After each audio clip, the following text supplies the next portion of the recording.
नमस्कार, बुलेटिन में आपका स्वागत है। आपके साथ मैं हूं सीनत सिद्दीकी। शुरुआत करते हैं खबरों की। उत्तराखंड के लिए एक बड़ी और अच्छी खबर है। अब चारधाम यात्रियों के लिए यात्रा आसान होने जा रही है। रेल मंत्री पीयूष गोयल ने ट्वीट किया कि केंद्र सरकार चारों धामों को रेल लाइन से जोड़ने जा रही है। गंगोत्री, यमुनोत्री, बद्रीनाथ और केदारनाथ के दर्शन सभी श्रद्धालु रेल से ही कर सकेंगे। अभी ऋषिकेश कर्णप्रयाग रेल लाइन का काम चल रहा है। इसी लाइन का विस्तार करके चारों धामों तक पहुंचाया जाएगा। इस पूरे रेल रूट की लंबाई 327 किलोमीटर की होगी और ये रेल लाइन देहरादून जिले से होकर पौड़ी, टिहरी, चमोली, रुद्रप्रयाग और उत्तरकाशी तक जाएगी।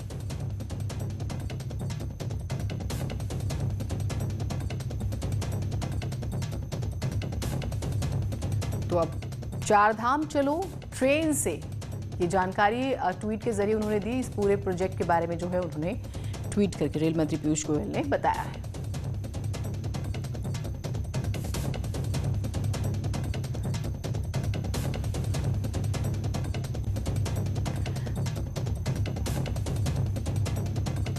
और इसी पर बातचीत करने के लिए दीपांकर हमारे साथ जुड़े हुए हैं। दीपांकर से ही जानते हैं। दीपांकर, 327 किलोमीटर का जिक्र हो रहा है। अगर हम इस पूरे प्रोजेक्ट की बात करें, तकरीबन कितना समय इसमें लग सकता है और क्या इसके बारे में और डिटेल इंफॉर्मेशन हैं? बिल्कुल जीनत, 2017 में जब यहाँ पर सरकार बीजेपी की बनी और सेंटर में मोदी सरकार थी, तभी इस बात की बातें कही गई डबल इंजन और तमाम यहाँ पर डेवलपमेंट के काम होंगे। तो उसी में ऑल वेदर रोड या फिर ये रेलवे प्रोजेक्ट्स के काम शामिल हैं। और प्रधानमंत्री नरेंद्र मोदी की तरफ से, सेंट्रल गवर्नमेंट की तरफ से कहा गया है कि चारों धामों को जोड़ा जाएगा रेल लाइन के जरिए। ऋषिकेश कर्णप्रयाग रेल लाइन में ऋषिकेश रेलवे स्टेशन का काम लगभग पूरा हो चुका है और उत्तराखंड सरकार इस बात का वेट कर रही है कि प्रधानमंत्री कार्यालय की तरफ से जैसे ही समय मिले तो इसका या तो वर्चुअल उद्घाटन किया जाए प्रधानमंत्री की तरफ से, या फिर खुद प्रधानमंत्री यहां पर आकर इसका उद्घाटन करें। दूसरी बात यह कि जो 327 किलोमीटर के ये चार धाम को जोड़ने वाली रेल लाइन होगी, इसका सर्वे लगभग पूरा हो चुका है और अब इस पर काम शुरू होना है। और इस काम को पूरा होने में लगभग यहां से अगर शुरुआत होती है तो जो अनुमान लगाया गया है कि 5 साल का वक्त लगेगा और 44,000 करोड़ का बजट इस पर टोटल खर्च होगा। और उत्तराखंड की अगर सामरिक दृष्टि से भी देखा जाए, जो बात मुख्यमंत्री ने कुछ दिन पहले कही थी कि उत्तराखंड का जो सीमा है वो अंतर्राष्ट्रीय सीमा चीन से और नेपाल से लगती है, तो चीन को देखते हुए सामरिक दृष्टि से चाहे ऑल वेदर रोड हो या फिर ये रेलवे लाइनों का बिछना हो या फिर एयर कनेक्टिविटी को बढ़ावा देने की बात हो, इन तीनों एस्पेक्ट को बढ़ावा दिया जा रहा है सेंटर की तरफ से, ताकि जो ये अंतर्राष्ट्रीय बॉर्डर से लगा हुआ राज्य है उत्तराखंड, वहां पर सीमाएं सुरक्षित रहे, वहां पर आसानी से सेना की गतिविधियां बनी रहे। इसी सबको जोड़कर देखा जाएगा जीनत इस पूरे प्रोजेक्ट। दीपांकर, एक और चीज, क्योंकि अति महत्वाकांक्षी ये योजना थी, लंबे वक्त से मांग थी, इसे चुनावी रेल भी कहा जा रहा है। बिल्कुल जीनत, 2022 में जब चुनाव होगा उत्तराखंड में तो उत्तराखंड सरकार सेंटर के तमाम कामों को अपनी उपलब्धियों के तौर पर जरूर गिनाएगी। उसमें चाहे ऑल वेदर रोड की बात हो, उसमें केदारनाथ के पुनर्निर्माण की बात हो, उसमें रेलवे लाइन की बात हो, उसमें डोबरा चांटी पुल की बात हो, उसमें एक पिथौरागढ़ चंपावत जो हाईवे ऑल वेदर रोड का काम चल रहा है वहां की बात हो, बॉर्डर एरिया में डेवलपमेंट की बात हो, तो सरकार इस बात को जरूर मान के आप चलिए, जो आपकी बात है कि 2022 में चाहे रेल हो, चाहे रोड हो या फिर एयर कनेक्टिविटी हो या फिर सेंटर के जो भी प्रोजेक्ट उत्तराखंड राज्य में चल रहे हैं, उनको सरकार जरूर 2022 में चुनावी मुद्दा बनाएगी। बिल्कुल, बहुत शुक्रिया आपका तमाम जानकारियों के लिए दीपांकर। लेकिन ये माना जा रहा है कि प्रदेश के लिए बहुत महत्वपूर्ण थी, लंबे वक्त से इंतजार था और इसलिए लोग खुश हैं। श्रीनगर गढ़वाल के पास निर्माणाधीन रेल लाइन धंस गई है। कीर्तिनगर के मलेथा में रेलवे लाइन की सुरंग में भी भूधंसाव हुआ, जिससे उस जगह पर बड़ा गड्ढा बन गया। साथ ही गांव के खेतों तक जा रही नहर भी क्षतिग्रस्त हो गई। निर्माणाधीन ऋषिकेश कर्णप्रयाग रेलवे लाइन की सुरंग जिस समय भूधंसाव की चपेट में आई, उस वक्त वहां काम बंद होने से कोई मजदूर नहीं था और बताया जा रहा है कि पानी की लाइन में रिसाव की वजह से ये धंसाव हो गया। तो एक्सक्लूसिव तस्वीरें न्यूज़ 18 की स्क्रीन पर आप देख रहे हैं। रेल लाइन की सुरंग में धंसाव हुआ है।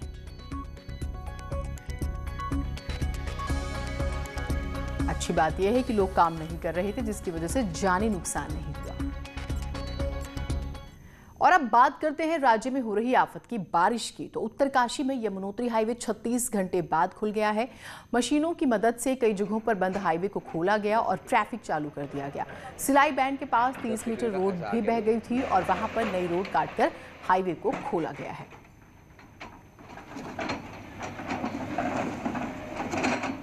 बारिश की वजह से पहाड़ों में भूस्खलन का सिलसिला जारी है। चमोली जिले में मानसून का सबसे ज्यादा असर सड़कों पर देखने को मिला है।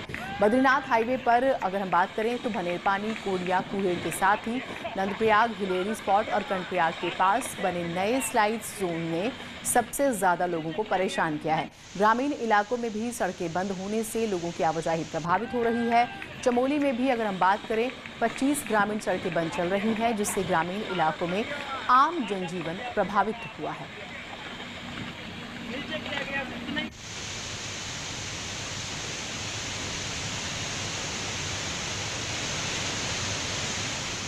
उधर चमोली के गोविंदा घाट स्थित पिनोला के पास बद्रीनाथ हाईवे अभी नहीं खुल पाया है। इसके वजह से यहां पर स्थानीय लोगों के साथ ही यात्रियों को भी दिक्कतों का सामना करना पड़ रहा है।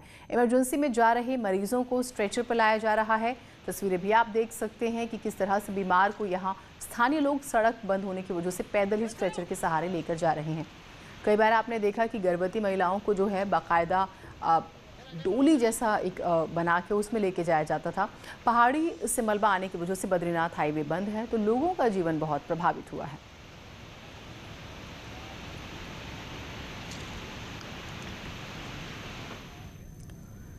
तो पहाड़ों पर हो रही भारी बारिश लगातार अपना कहर बरपा रही है। बरसाती नाले और नदियां सभी उफान पर हैं। इस बीच रामनगर पौड़ी नेशनल हाईवे 309 पर पड़ने वाले धनगढ़ी नाले पर एक कार के बहने का वीडियो सामने आया है। वीडियो गुरुवार का बताया जा रहा है, जिसे कल एक यात्री ने दरअसल अपने मोबाइल में शूट किया था।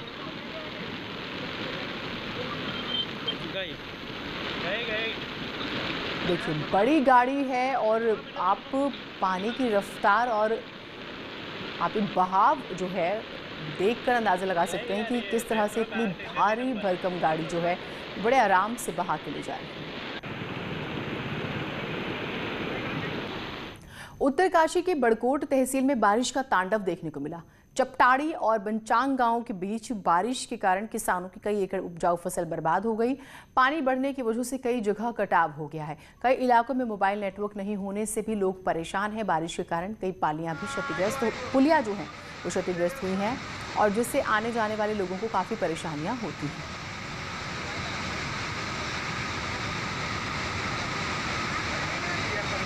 और अब बात करेंगे बीजेपी के विवादित विधायक नेगी को लेकर हुए बड़े खुलासे का। महेश नेगी ने खुद को पाक साफ बताया था और नेगी पर आरोप लगाने वाली महिला को सियासी साजिश बताया था। लेकिन अब महेश नेगी और उसी आरोप लगाने वाली महिला की एक सेल्फी सामने आ गई है। इस सेल्फी में महेश नेगी और वो महिला दोनों दिख रहे हैं। ये तस्वीरें किसी घर के अंदर की दिखाई दे रही है। ये साफ नहीं कि तस्वीर कहाँ की है और कब की है, लेकिन ये नजर आ रहा है कि महेश नेगी बड़े इत्मीनान से, बहुत अच्छे तरीके से, आम परिचित की तरह से उस महिला के साथ हैं और दोनों ने सेल्फी खींची है। और विधायक उस बच्ची के पिता हैं, ये आरोप इस महिला ने लगाया है। जबकि विधायक की पत्नी ने महिला पर ही ब्लैकमेलिंग और 5 करोड़ रुपए मांगने का आरोप लगाया था।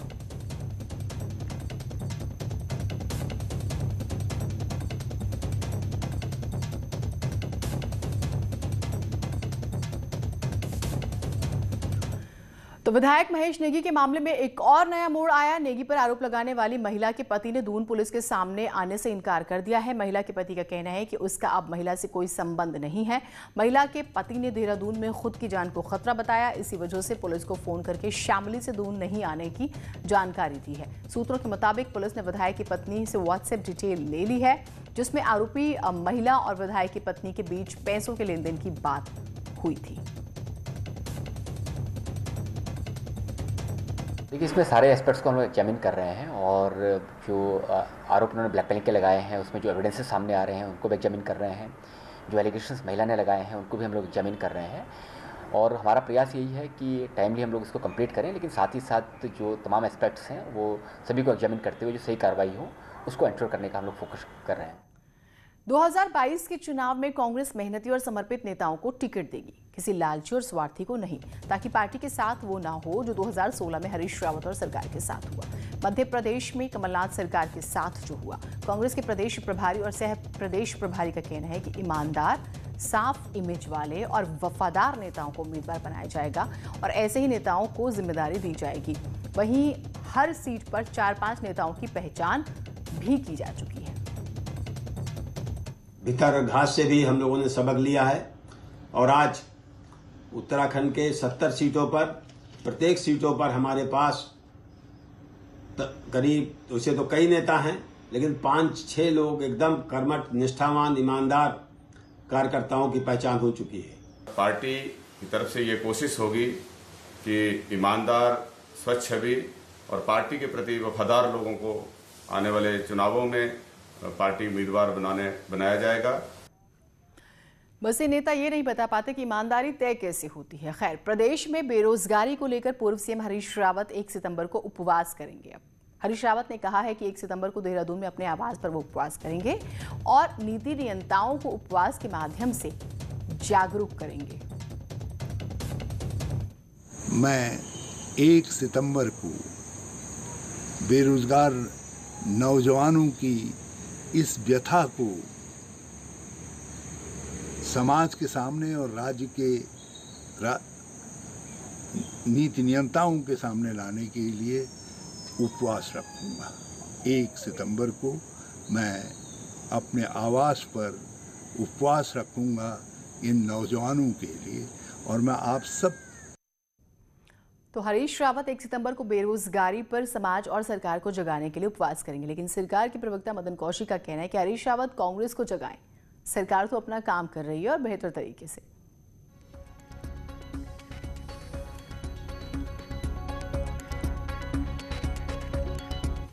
अब देखिए, वो बात तो उनको क्या करना है, कैसे करना है, ये तो वो अपनी पार्टी से बात करें, हमें तो कोई उससे संबंध। लेकिन इतना जरूर है कि हम लोगों ने इस लॉकडाउन के अवसर को भी, हमने जो लॉकडाउन का एक त्रासदी थी, से अवसर में हमने चेंज किया है और आज हम हजारों नौजवानों को इस रोजगार के एक ऐसे दृष्टि से जोड़ रहे हैं कि वो लाखों को आगे रोजगार दें।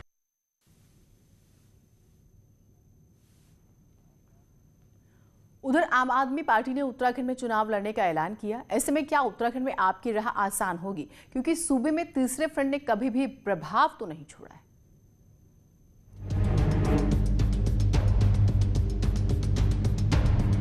उत्तराखंड राज्य बनने के बाद से ही तीसरे फ्रंट बनते बिगड़ते रहे हैं और अब एक बार फिर आम आदमी पार्टी के मैदान में आने से ऐसे ही समीकरण नजर आने लगे हैं।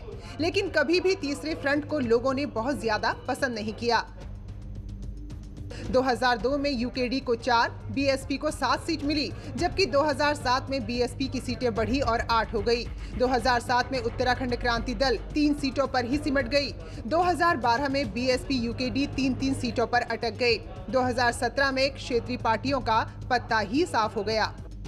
जहां तक उत्तराखंड का सवाल है, आज तक यहां पर तीसरी शक्ति कभी नहीं उभरी है। यहाँ 2 पार्टियों में आपस में टक्कर होती रही है। भारतीय जनता पार्टी ने यहाँ के सभी सांसद जीते हैं, 70 में से 57 विधायक जीते हैं। हमारा पाया यहाँ पर मजबूत है। आम आदमी पार्टी अगर कुछ लड़ेगी, कुछ वोट लाएगी, तो अन्य दलों के वोट काटेगी। भारतीय जनता पार्टी को उसका लाभ मिलेगा। बीजेपी आपको पूरी तरह से खारिज कर रही है, तो कांग्रेस ने साफ कह दिया कि दिल्ली और उत्तराखंड के हालात बिल्कुल अलग हैं। तो वो आपकी नजरों में जो ख्वाब हैं, वो ख्वाब ही रह जाएंगे। अब पार्टी को ये ठीक है, चुनाव को उत्सव कहते हैं हम, लेकिन ऐसा उत्सव भी नहीं है कि कोई आकर के सज धज करके आ जाए, नाच गाना करे और उसके बाद महफिल लूट के ले जाए। ऐसा थोड़ी है। उत्तराखंड के अंदर 3.5 साल से भारतीय जनता पार्टी के कुशासन के खिलाफ अगर कोई लड़ रहा है तो कांग्रेस लड़ रही है। हर 5 साल में राज्य में सत्ता बदल जाती है, यानी सरकारें जनता की उम्मीदों पर खरा नहीं उतरती और इसी वैक्यूम को भरने के लिए आम आदमी पार्टी हाथ पैर मार रही है। अब देखना होगा कि आप अन्य राज्य की तरह हवाई चुनाव लड़ती है या फिर पूरी ताकत से उत्तराखंड के दंगल में उतरती है। न्यूज़ 18 के लिए देहरादून से सुनील नवप्रभात की रिपोर्ट। तो तमाम तरह की प्रतिक्रियाएं इस खबर के बाद आ रही है कि आम आदमी पार्टी जो है उत्तराखंड में चुनाव लड़ेगी। मुख्यमंत्री त्रिवेंद्र सिंह रावत ने भी इस पर चुटकी ले ली है और सीएम ने क्या प्रतिक्रिया दी, सुनिए। अरे आप भी आप, आपके लिए मैं, आप इनके लिए ये, आप क्या आप है यार, कुछ नहीं। अरे आप भी आप, आपके लिए मैं, आप इनके लिए ये, आप क्या आप है यार, कुछ नहीं। ब्रेक के बाद स्वागत है आप सभी का। हरिद्वार में शुक्रवार को बीजेपी पार्षदों ने मेयर के घेराव कार्यक्रम के दौरान जमकर धक्का मुक्की यहां पर होती है। नगर निगम में शामिल किए गए नए वार्डों में कूड़ा न उठाने और शहर में बदहाल सफाई व्यवस्था को लेकर भाजपाई पार्षदों ने मेयर अनीता शर्मा का घेराव किया। इस दौरान मामूली बात पर मेयर कार्यालय में कुछ पहले से मौजूद कांग्रेसी पार्षदों और भाजपाई पार्षदों में जमकर धक्का मुक्की हुई है। भाजपाई पार्षदों का कहना है कि भाजपा पार्षदों के वार्ड में कूड़ा उठाने को लेकर हमेशा भेदभाव होता रहता है। आज हम जो है सभी पार्षदगण नए वार्डों में कूड़े की जो निस्तारण की व्यवस्था है उसके विरोध में मेयर महोदय से मिलने आए थे। नए वार्डों में 15 तारीख से कूड़ा नहीं उठ पा रहा था, जो कि नगर निगम ने पिछले 5 माह से व्यवस्था कर रखी थी कि वहाँ से यूजर चार्जेस भी ले रही है नए वार्डों से, और नगर निगम की गाड़ियाँ जो उन्होंने कॉन्ट्रैक्ट पे ले रखी है वो कूड़ा उठा रही थी। 15 तारीख से इनका कॉन्ट्रैक्ट खत्म हो गया, 16 तारीख से वहाँ से कूड़ा उठना बंद हो गया। तो हम ये बात कहने के लिए आज मेयर महोदय के पास आए थे कि उनका कूड़ा क्यों नहीं उठ रहा है। मतलब ये तो कोई बात नहीं हुई कि मेयर के कार्यालय पे आप डाल दो कूड़ा। अरे जहाँ भी डालना आप जाइए, कहाँ नहीं उठ रहा कूड़ा, बताइए हमें कहाँ नहीं उठ रहा। सब जगह उठ रहा है। इनके मंत्री जी ने जो इतने बड़े बड़े गड्ढे का रखे हैं उसका मलबा नाली में जा रहा है, वो नहीं दिखाई दे रहा क्या? उनको सबको दिखाई दे रहा। जनता ऐसी अंधी नहीं है कि दिख नहीं रहा, सब दिख रहा है। जनता बेचारी गड्ढे में गिरती है।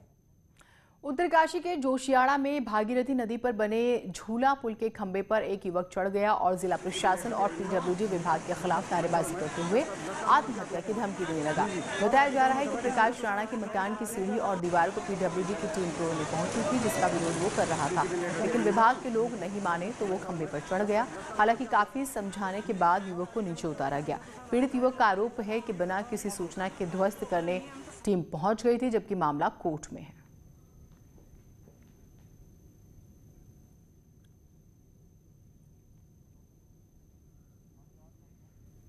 पिथौरागढ़ पुलिस ने डीजल चोर गिरोह को पकड़ा है। पुलिस ने 800 लीटर डीजल के साथ 5 इन युवकों को गिरफ्तार किया। ये गिरोह ऑल वेदर रोड निर्माण में लगे डंपर, जेसीबी और पोकलैंड मशीनों से डीजल चोरी किया करते थे। एसपी का कहना है कि सभी के खिलाफ गैंगस्टर एक्ट में भी कार्रवाई की जाएगी। जो संलिप्त गैंग था उसके 5 लड़कों को जो है गिरफ्तार किया है, और इसके साथ ही साथ करीब 800 लीटर जो तेल है वो भी इनके कब्जे से बरामद हुआ है, जो कि इन्होंने ये सिद्धेश्वर मंदिर था उसके पास में इन्होंने उसको छुपा करके रखा हुआ था। एंड दे वर प्लानिंग कि इसको जो है हम उचित रेटों पे इसको बेच दिया जाए। खबर रुड़की से आ रही है। पुलिस ने कमेटी के नाम पर लाखों की ठगी करने वाले एक आरोपी को गिरफ्तार किया है। पिछले 8 महीने से फरार चल रहा था। मुखबिर की सूचना पर आरोपी सचिन कुमार को गाजियाबाद से गिरफ्तार किया गया। पकड़ा गया आरोपी भगवानपुर में ये इलेक्ट्रॉनिक की दुकान चलाता था। इस दौरान कई दुकानदारों से कमेटी के नाम पर पैसे इकट्ठे किए और फरार हो गया। एसएसपी हरिद्वार का कहना है कि फिलहाल आरोपी से पूछताछ की जा रही है। एक मोहतमा थाना भगवानपुर में कायम हुआ था। इसमें एक सचिन गोयल, उनका ऊपर करोड़ों रुपए का ठगी करने का आरोप था। इसमें हम लगातार प्रयास करते हैं। कल हमें सफलता मिली, गाजियाबाद से गिरफ्तार करके लेके आए हैं। अभी आगे की कार्रवाई इसमें कर रहे हैं। काशीपुर से खबर आ रही है, जहां बलात्कार के आरोप में पुलिस ने 4 लोगों को गिरफ्तार किया है। बताया जा रहा है कि 4 लोगों ने आईआईटी थाना इलाके में घर में घुसकर नाबालिग के साथ बलात्कार किया। पुलिस ने मामले में पॉक्सो एक्ट के तहत मुकदमा दर्ज कर लिया है।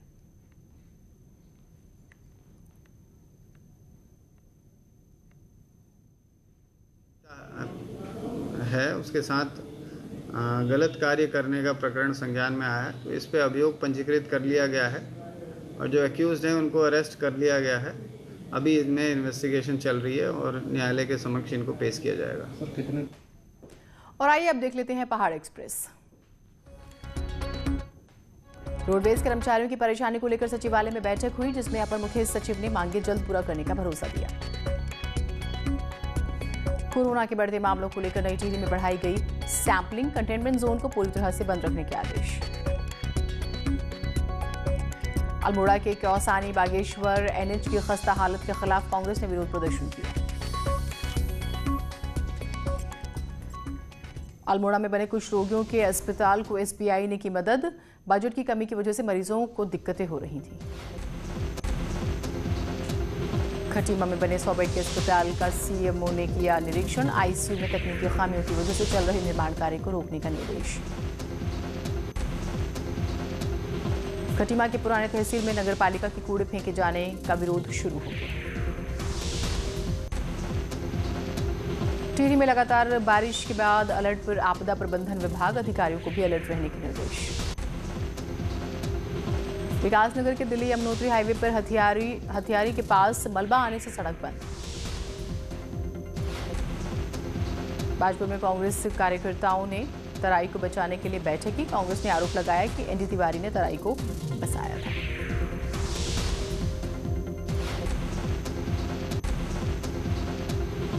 भाजपा में निजी स्कूलों द्वारा ऑनलाइन पढ़ाई के नाम पर ली जाने वाली फीस का विरोध किया गया।